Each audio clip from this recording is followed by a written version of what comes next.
अब इंपॉर्टेंट चीज आती है, पहली चीज, अब इसको समरी के साथ समझते हैं क्या है। मान के चलिए आपके पास प्रॉफिट है, इतना प्रॉफिट है आपके पास कि आप इंटरेस्ट पे कर सको। जैसे मान लीजिए आपके पास 20,000 रुपए का प्रॉफिट है और 15,000 इंटरेस्ट बन रहा है, तो आप इजीली 15,000 रुपए पे कर सकते हैं, कोई दिक्कत नहीं। तो आपने क्या किया, 20,000 रुपए का आपके पास प्रॉफिट था, 20,000 में आपने 15,000 रुपए इंटरेस्ट पे किया, 5,000 पार्टनर में बांट दिया। ठीक है जी, कोई दिक्कत ही नहीं है। बट उससे पहले एक चीज और समझते हैं, अगर डीड में लिखा होगा इंटरेस्ट देना है तो ही देंगे, अदरवाइज नहीं देंगे। ये तो बात हमें क्लियर है पहले से। ठीक, तो वही कहता है पहला point, when the partnership deed does not exist, या पार्टनरशिप डीड में कहीं लिखा ही नहीं इंटरेस्ट ऑन कैपिटल के बारे में, तो हम इंटरेस्ट ऑन कैपिटल देंगे ही, पहली चीज। अब आती है बात कि अगर पार्टनरशिप डीड में लिखा है कि इंटरेस्ट देना है, इंटरेस्ट देना है, अब दो चीजें होंगी इसके अंदर, इंटरेस्ट देना है तो कैसे देना है, एज अ एप्रोप्रिएशन देना है या as a charge against profit देना है। अगर as a charge against profit देना है तो चाहे फर्म को प्रॉफिट हो रहा है या फर्म को लॉस हो रहा हो, आपको हर केस में उसे इंटरेस्ट देना ही देना है। But as a appropriation of profit दे रहे हो तो उस कंडीशन में समझते हैं क्या होगा। अगर एप्रोप्रिएशन है तो मान लीजिए पहली कंडीशन क्या है कि आपके पास 20,000 का प्रॉफिट है और आपका जो इंटरेस्ट बन रहा है मान लो 20,000 ही बन रहा है, तो फर्म पूरा इंटरेस्ट दे देगी, कोई दिक्कत नहीं है। दूसरी केस, आपके पास 20,000 का प्रॉफिट है, आपका इंटरेस्ट 18,000 बन रहा है, तो फर्म पूरा इंटरेस्ट दे देगी 18,000 और 2,000 रुपए आपकी प्रॉफिट के रूप में दे देगी, प्रॉफिट रेशियो में बांट लीजिएगा। तीसरा, आपके पास 20,000 का प्रॉफिट है, आप मान लेते हैं 30,000 रुपए का इंटरेस्ट बन गया। अब दिक्कत होगी क्योंकि आपका इंटरेस्ट प्रॉफिट से ज्यादा नहीं हो सकता, आप प्रॉफिट से ज्यादा इंटरेस्ट ऑन कैपिटल नहीं दे सकते।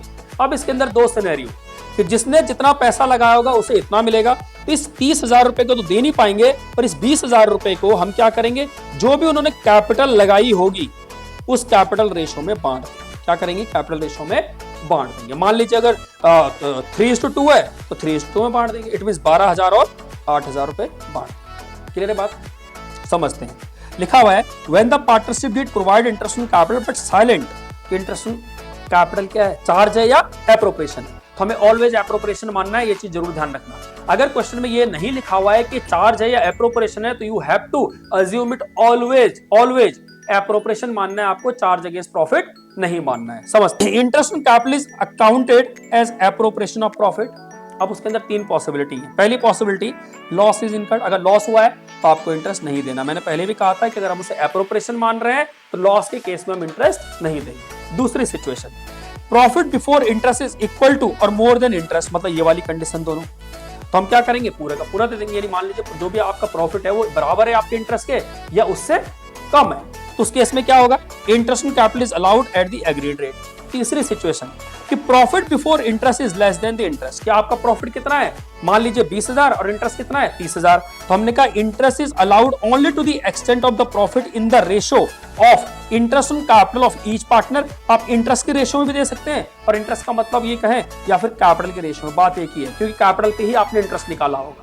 तो जनरली आप इंटरेस्ट ऑन कैपिटल के रेशियो में कैलकुलेट करते हैं, और अगर एडिशन या फिर उसके अंदर ड्राइंग ना हो, सिंपल सा हो, तो आप कैपिटल के रेशियो में उसे डिस्ट्रीब्यूट कर सकते हैं। तो अगेन आई एम रिपीटिंग कि अगर आपका प्रॉफिट इनफ है क्या चीज के लिए, इंटरेस्ट देने के लिए, तो पूरा इंटरेस्ट दे दो। बट अगर आपका प्रॉफिट कम है और इंटरेस्ट ज्यादा हो रहा है, तो आपको क्या करना है, इंटरेस्ट ऑन कैपिटल या कैपिटल के रेशियो में उसे बांट देना है। लास्ट केस कहता है वो कि व्हेन पार्टनर्स क्या मान रहे हैं, इसे एज अ चार्ज मान रहे हैं, तो आपको ये हर हालत में देना ही पड़ेगा, चाहे फर्म को फायदा हो या लॉस। और इस केस में जो भी चार्ज होगा, आपको पता है चार्ज अगेंस्ट प्रॉफिट आपको बिल्कुल क्लियर हो जाना चाहिए। जैसे ही चार्ज की बात करेंगे, प्रॉफिट एंड लॉस की बात करेंगे, प्रॉफिट एंड लॉस एप्रोप्रिएशन की बात नहीं करेंगे। तो इंटरेस्ट ऑन कैपिटल कहां ट्रांसफर कर देंगे, एज अ चार्ज, और चार्ज का मतलब पीएनएल, तो पीएनएल कैसे डेबिट साइड में ट्रांसफर कर देंगे।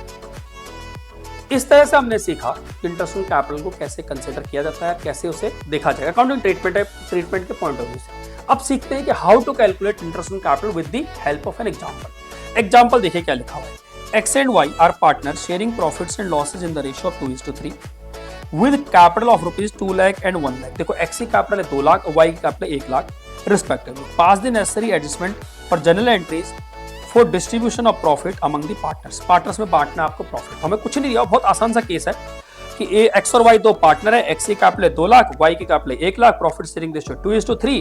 अब आपको ये बांटना है। पहला केस, पहला केस वो कह रहा है if partnership deed does not provide for interest on capital and profit for the year is 20,000।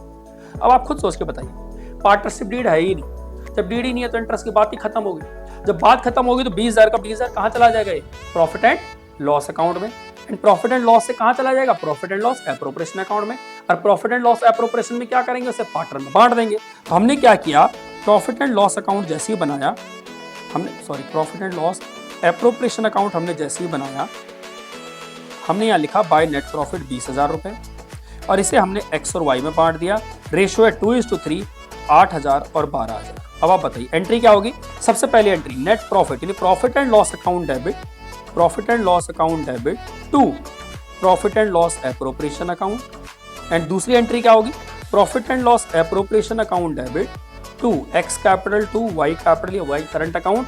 कितना, 20,000, 8,000 और 12,000। This is your first case.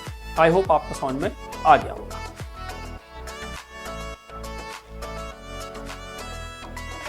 Case same है, दूसरा एग्जांपल लिखा केस 2 में, if partnership deed provides interest on capital 6% per annum and loss during the year 15,000। अब देखते हैं, हमने कहा भाई एक्स की बात करें, वाई की बात करें। एक्स की कैपिटल है 2 लाख, 2 लाख का 6% हुआ 12,000। वाई की कैपिटल है 1 लाख, 1 लाख का 6% हुआ 6,000। टोटल जो इंटरेस्ट बन रहा है वो कितना बन रहा है, 18,000। इंटरेस्ट ऑन कैपिटल कितना बन रहा है, 18,000, जबकि हमारे पास प्रॉफिट कितना है, मात्र 15,000। जब प्रॉफिट कम हो जाए, मैंने पहले भी कहा था कि आप प्रॉफिट जितना है उससे ज्यादा आप इंटरेस्ट ऑन कैपिटल नहीं दे सकते अगर ये एप्रोप्रिएशन ऑफ प्रॉफिट है। अगर ये चार्ज होता तो हम पूरा दे देते। हमने कहा एप्रोप्रिएशन है, जब क्वेश्चन में कुछ ना लिखा हो आपको एप्रोप्रिएशन ही मानना है, तो हम 18,000 तो नहीं देंगे, 15,000 देंगे, पर किस रेशियो में, इंटरेस्ट के रेशियो में। और इंटरेस्ट कितना है, 12,000 और 6,000 यानी 2:1। कितना हो जाएगा ये, 10,000 और 5,000। ये हमारा इंटरेस्ट हो गया। अगर हम इसकी एंट्री की बात करें तो पहली एंट्री तो सेम होनी है सब केस में, कि जो भी आपको प्रॉफिट ट्रांसफर करना है profit and loss appropriation account में, तो एंट्री क्या होगी, profit and loss account debit to profit and loss appropriation account, total profit 15,000।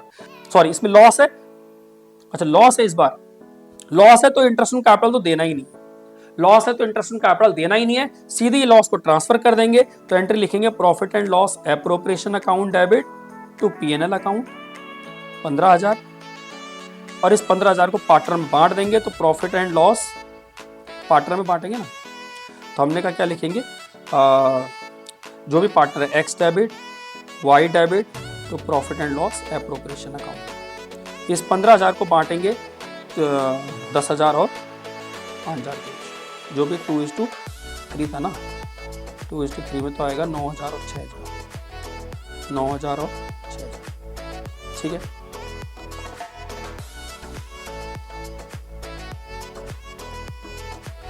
Ratio है 2:3 तो आएगा 6,000 और 9,000। प्रॉफिट एंड लॉस एप्रोप्रिएशन की अगर हम बात करें तो यहाँ लिखेंगे हम 2 नेट लॉस 15,000, और यहाँ लिख देंगे बाय एक्स एंड वाई 6,000 और 9,000। ठीक है।